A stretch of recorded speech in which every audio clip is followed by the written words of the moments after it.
que estoy ande por aquí,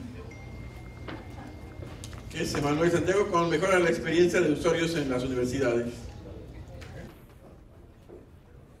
¿Ya? Buenas tardes. Bueno, primero quiero agradecerle su tiempo. Yo creo que es ya un horario incómodo, ya poco cómodo, muy tarde, pero bueno, voy a tratar de hacerla corta. Mi nombre es Emanuel, prácticamente represento la empresa Gigamon. Yo sé que no mucha gente ha escuchado ese nombre. Gigamon es una empresa que está basada en California, ¿no? Sin embargo, una de las características interesantes es que los productos los prepara y los manufactura en México, en una planta en Guadalajara. Entonces, es una empresa que está apostando a la manufactura en México. Eso a mí me llena de orgullo. Entonces, el tema de hoy prácticamente tiene que ver con cómo podemos como tecnología, como creadores de tecnología y como administradores de tecnología cubrir las expectativas de nuestros usuarios. Que al final del día estos usuarios son usuarios diversos, ¿no? Son profesores, son estudiantes, son investigadores y los mismos administrativos. Entonces, hay varios retos en el tema de cumplir esas expectativas. De entrada, pues bueno, está el tema del billón, ¿no? Hoy no voy a entrar en detalle del significado, pero ustedes saben que ha habido o hay una tendencia importante a la alta de crecimiento de demanda de estos dispositivos y sobre todo las capacidades que están dentro de esos dispositivos.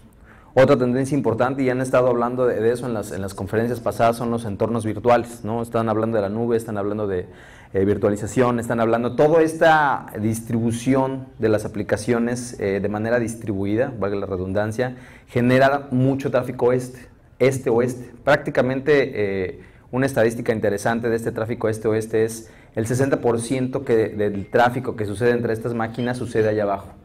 No sube a los usuarios, no sube al core, no sube al data center, no sube a ninguna otra capa.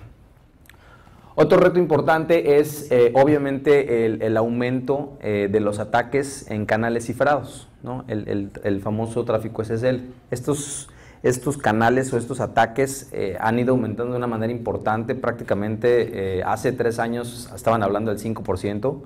Hoy ese porcentaje está alrededor del 35%. ¿Qué significa eso? Que ya los atacantes, una vez que están adentro de las organizaciones, están creando un canal cifrado para que ninguna herramienta pueda detectar ese ataque o esa exfiltración de información.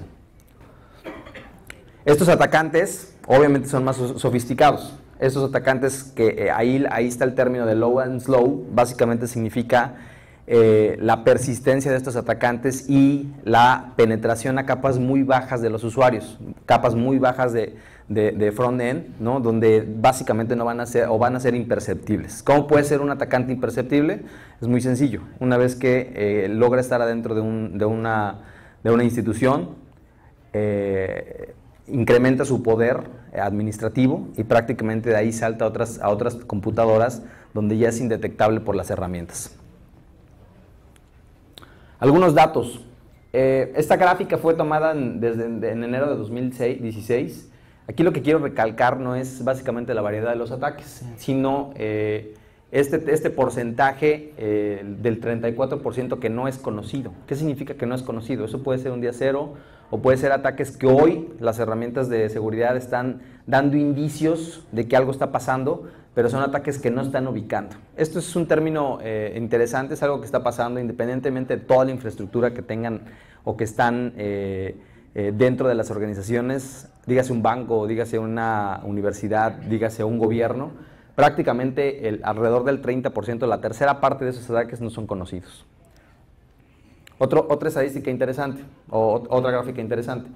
Aquí podemos ver, no sé si ubican el site Zerodium. ¿Alguien lo ubica? ¿No? Bueno, les recomiendo que no se metan ahí después de esta conferencia. Prácticamente este sitio, no sé si está en el dark web o donde sea que esté, es una tienda virtual de ataques. Si se dan cuenta del lado izquierdo, digo, no se alcanza a ver, pero están los precios.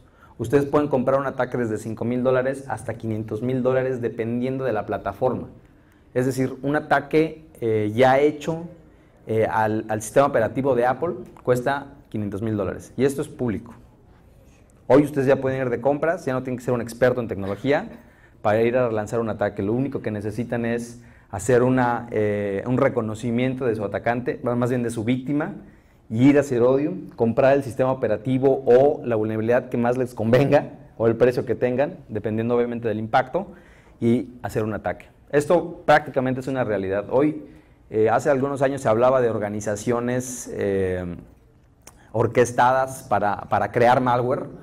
Hace 5 años, en una empresa de seguridad donde trabajaba, se detectó un malware construido en C que tenía 500,000 líneas de código.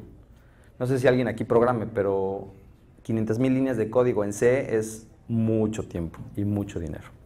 Entonces, esos ataques han evolucionado. Esta es la realidad hoy en día de los ataques. Tiendas virtuales donde hoy ustedes pueden comprar ataques específicos o malware específico para extraer información.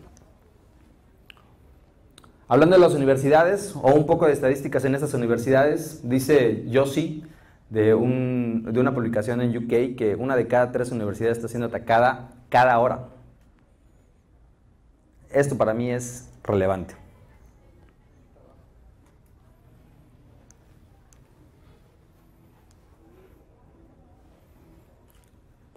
Asimismo, estos ataques han evolucionado. No sé si alguien ha escuchado hablar de los ataques persistentes. Los APTs, o los famosos APTs, no son un malware. Los APTs son metodologías de ataque que hoy los atacantes hacen para tener persistencia, y esa persistencia significa que van a estar dentro de tu organización más de 3 meses. Hemos visto estadísticas de fabricantes de seguridad como FireEye, por ejemplo, que habla del ataque más largo ha sido de 10 años. La persistencia más grande ha sido de 10 años. La persistencia más corta ha sido de 2 meses. Y las dos de un impacto muy similar. Esto es interesante. Si se fijan también en la gráfica, hoy ya estamos hablando de implantes en el hardware. ¿Qué significa esto?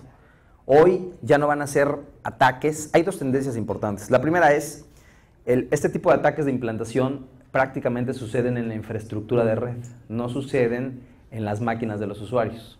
¿Qué significa eso? Ya hay casos sonados donde se vulneraron la infraestructura de red, de routing and switching, para crear canales de comunicación abiertos en texto plano. Y eso lo pueden investigar. No voy a decir marcas aquí, pero bueno, en corto les paso la información.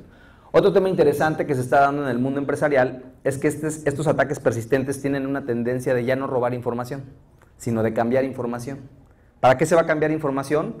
Para negociar contratos. Hace un año estábamos en una organización gubernamental que maneja petróleo, no voy a decir nombres, porque no sé si sepan que hoy la ley está permitiendo esa apertura a ese mercado. Entonces, los atacantes están buscando cambiar la información para que al momento de sentarse a la mesa tengan las condiciones favorables de tener ese contrato de su lado y no del lado del gobierno, por ejemplo. Entonces, esta evolución de ataques, por otro lado, los ataques persistentes han sido más creativos, ¿no? Siempre en niveles bajos, no van a ser escandalosos, para nada van a ser escandalosos. Estos maestros ya tienen un perfil bajo, no sé si, bueno, no vamos a hablar de Deep Web aquí, yo creo que han escuchado mucho el término, pero bueno, es un tema de bastante cuidado. Entonces, en esta siguiente fase de la presentación, quiero ver cómo es la anatomía de un ataque persistente. Y quiero que se den cuenta de varios temas interesantes. El primero es, o el paso 1 es el reconocimiento. Este reconocimiento no tiene nada que ver con tecnología. Este reconocimiento puede empezar en una red social.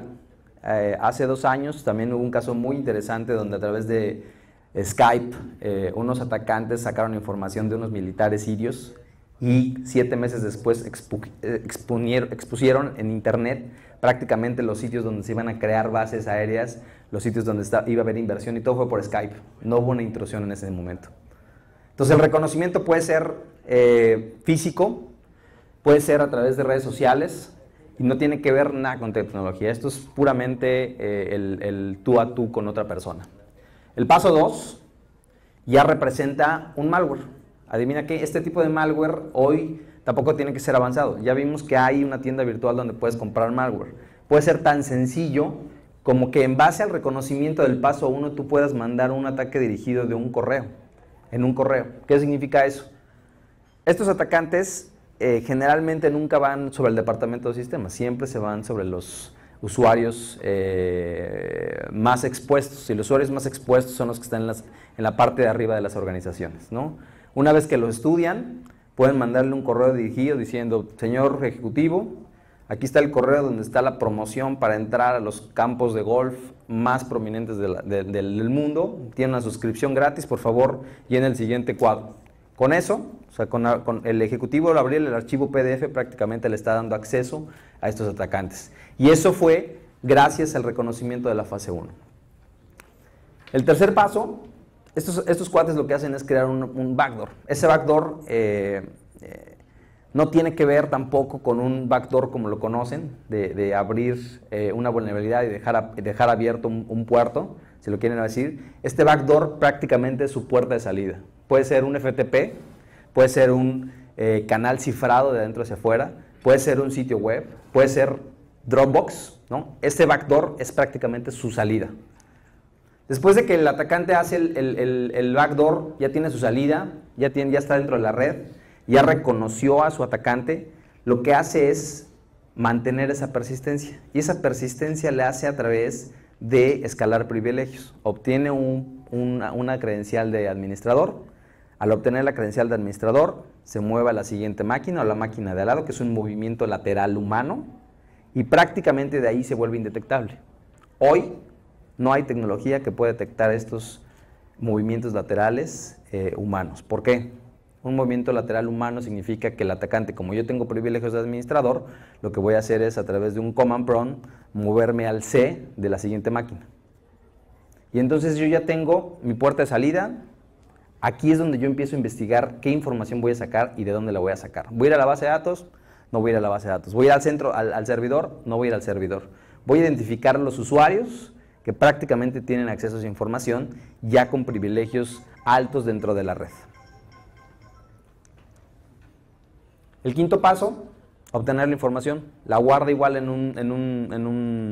una máquina que no está expuesta. También hay un caso muy sonado aquí en México, donde prácticamente lo que hicieron los atacantes fue programar la salida de esta información el último día del mes, la última hora laboral, 20 minutos, 1 GB de información, cerraron el canal. Eso hicieron 8 meses.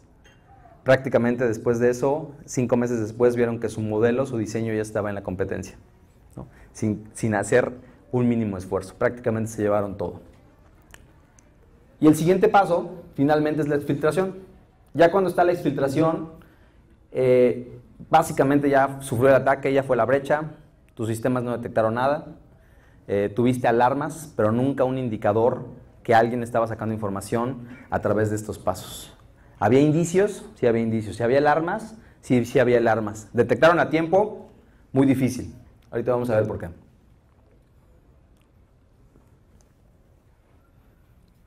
¿Falta visibilidad? Yo creo que sí. Prácticamente las herramientas de seguridad hoy lo que reciben es 70% del tráfico relevante y 30% del tráfico relevante. ¿Qué rayos significa esto? Un firewall. Hoy un firewall está absorbiendo todo el tráfico que está pasando por la red. ¿Qué significa eso? Que prácticamente un firewall hoy a su tarjeta le está llegando un video, a su tarjeta le está llegando un Netflix, a su tarjeta le está llegando llamadas. Pero adivina qué, ese tipo de tráfico o el análisis de ese tipo de tráfico al firewall le da exactamente lo mismo. ¿Qué tiene que inspeccionar el firewall? 2 pasitos antes, la señalización de estos videos, la señalización de estas llamadas, la señalización de estos archivos que pesan demasiado, pero que tiene que procesar. A eso me refiero con tráfico relevante.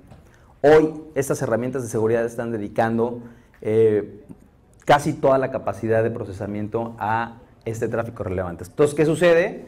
Llega el paquete de video al firewall, el firewall lo procesa, dice, ¿sabes qué? No entiendo qué sea esto, pero bueno, ya consumí recursos de procesador. Si eso llega a sobrepasar la capacidad del equipo, pues lo que pasa es básicamente que se empieza a dejar de analizar paquetes que realmente son relevantes. Entonces, esa es la primera. La segunda es, generalmente estas herramientas de seguridad lo que hacen es estar conectadas a ciertos segmentos de la red. Hoy, pocas organizaciones pueden decir que tienen un IPS o un IDS en toda su organización. Generalmente lo ponen o en los edge de cada uno de los perímetros, o en la MPLS, o en la entrada del centro de datos, y párale de contar. De ahí en fuera, Lo que están viendo son segmentos de tu red, no están viendo toda tu red, ¿no? Entonces aquí te puedes empezar a cuestionar por qué rayos no estoy detectando los ataques. Otro tema interesante, ¿alguno de ustedes configura un puerto spam o un port mirror para sus herramientas de monitoreo de seguridad? Yo creo que varios, ¿no? Gracias por levantar la mano. Yo creo que varios. El puerto spam y el port mirror tiene... no hay nadie de datos aquí. Limitantes, ¿no? Hablando específicamente del tema seguridad. El puerto spam y el puerto mirror fueron creados para hacer troubleshooting de las redes. Hoy los estamos utilizando para hacer el input de tráfico hacia las herramientas de monitoreo y las herramientas de seguridad. En las herramientas de monitoreo, esto que les voy a decir no es relevante, pero en las herramientas de seguridad es totalmente relevante. El puerto spam y el puerto mirror por default tiran los paquetes malformados. Los paquetes malformados, en el 90% de los casos, prácticamente son ataques. 2. El puerto spam y el puerto mirror, por default, tiran los paquetes que son más grandes del MTU de 1500 y más pequeños del MTU de 1500. 3. Si el paquete pasa por más de 3 segmentos de la red, adivina qué, te va a mandar tráfico duplicado. ¿En qué se traduce en tu herramienta de seguridad? En que vas a ver 10 alarmas del mismo origen, 10 alarmas con el mismo malware, 10 alarmas con la misma descripción. Entonces tú vas a decir, oye, me están atacando y ya llevo 200 alarmas aquí similares. No, no son 200, es una. Nada más que está duplicado el paquete y ha sido de varias máquinas. Entonces, hoy la falta de visibilidad es una realidad. Tenemos estadísticas interesantes. Básicamente, cuando hay una brecha, el 90% del tiempo que se dedica a la solución es la identificación del problema. Si no, pregúntale a un forense qué hace cuando se detecta un ataque. Prácticamente hace milagros, ¿no? Porque, hablando de forense, voy a hacer una pausa y un paréntesis aquí. En el tema de forense, hay otra estadística interesante, que dicen cuando los ataques son persistentes y son dirigidos, el malware que están utilizando estos cuates, el 80% de ese malware vive una hora, y de ese malware que vive una hora, el 95% solamente lo utilizan una sola vez. ¿Qué quiere decir eso? Que cuando se implementa el malware, cuando ya abrió el backdoor, cuando ya tiene la creación de privilegios, ese malware ya no existe. Entonces, cuando obviamente llegan los forenses, prácticamente van a encontrar, de nuevo, indicios, pero no van a encontrar cómo sacaron la información, qué fue lo que explotaron, de dónde vino el ataque. Otra estadística interesante. El 75% de los incidentes de seguridad son reportados por los usuarios finales. ¿Por qué sucede esto? Porque el usuario final es el que se da cuenta de que su máquina está lenta, el usuario final es el que se da cuenta que está teniendo comportamiento anómalo, y esto no lo están reportando las herramientas de seguridad. ¿Por qué no lo están reportando? Ya lo dijimos, ¿no? No les está llegando prácticamente la información que les debe de llegar.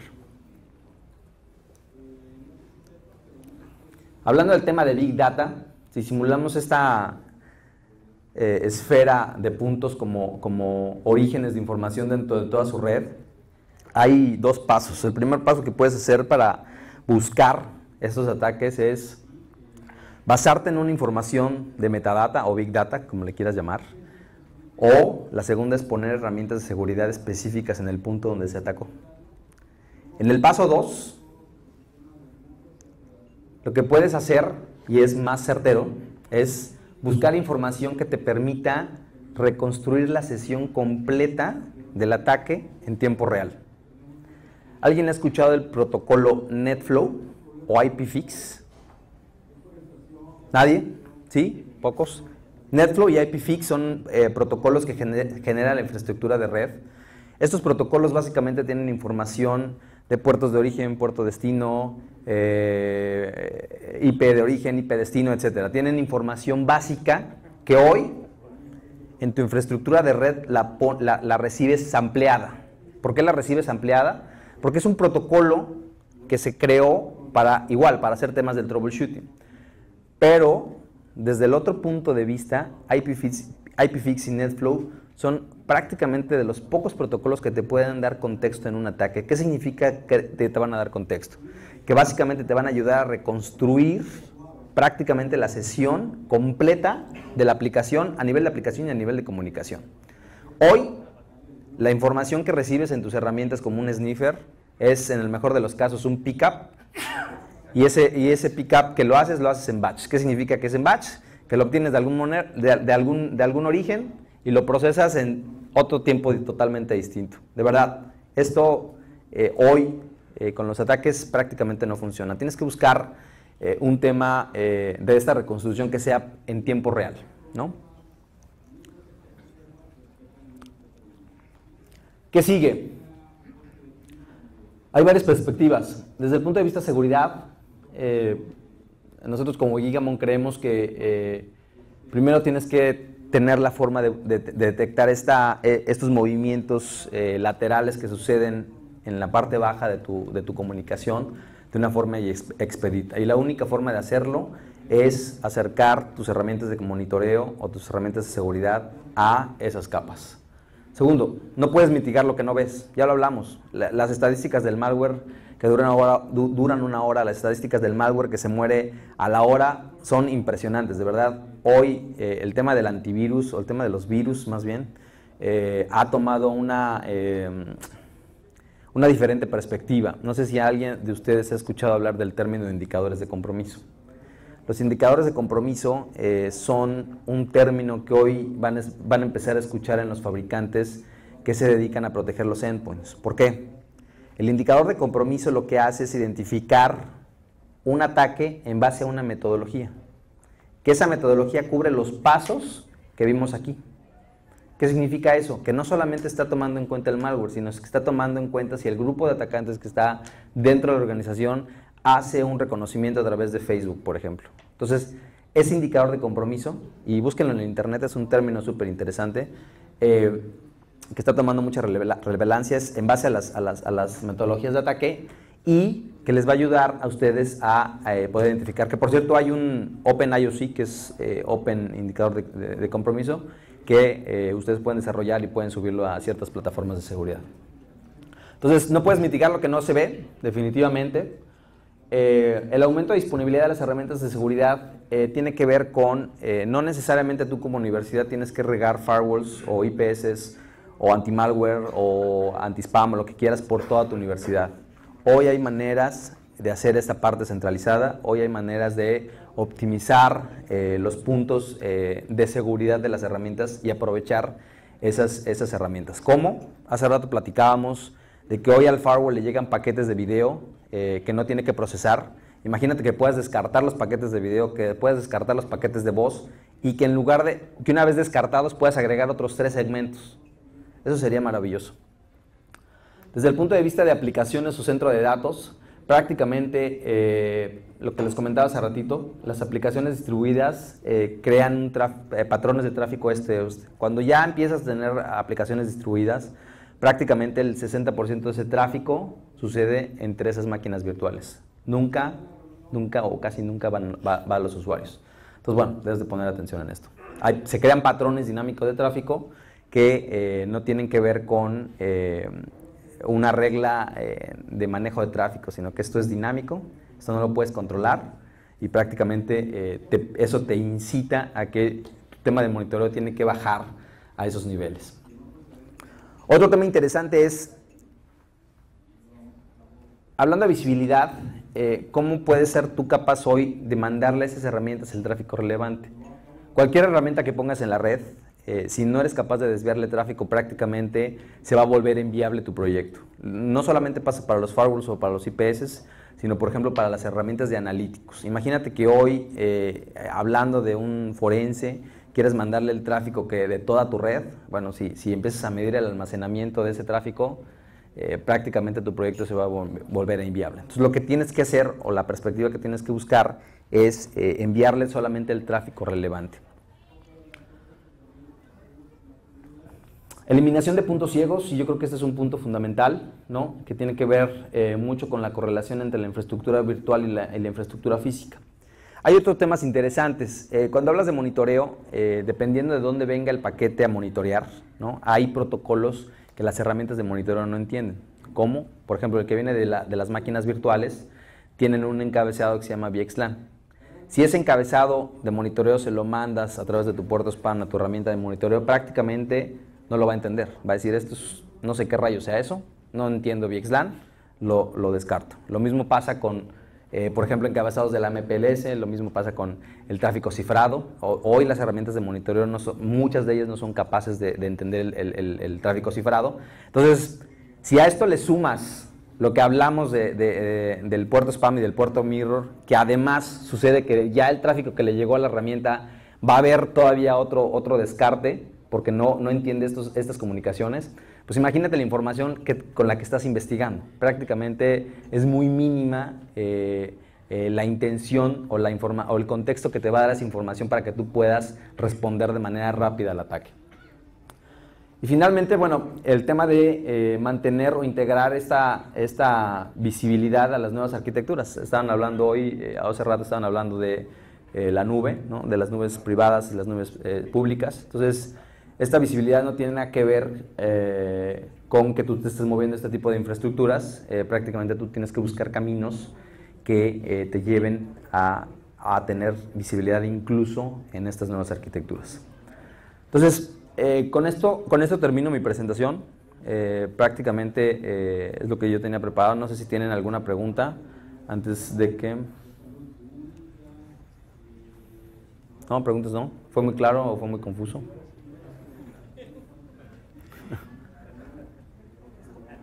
¿No? ¿Cero? Bueno, pues entonces les agradezco mucho su tiempo. Perdón. No. Gracias por ponerme atención y espero que tengan buena tarde en su fiesta. Gracias.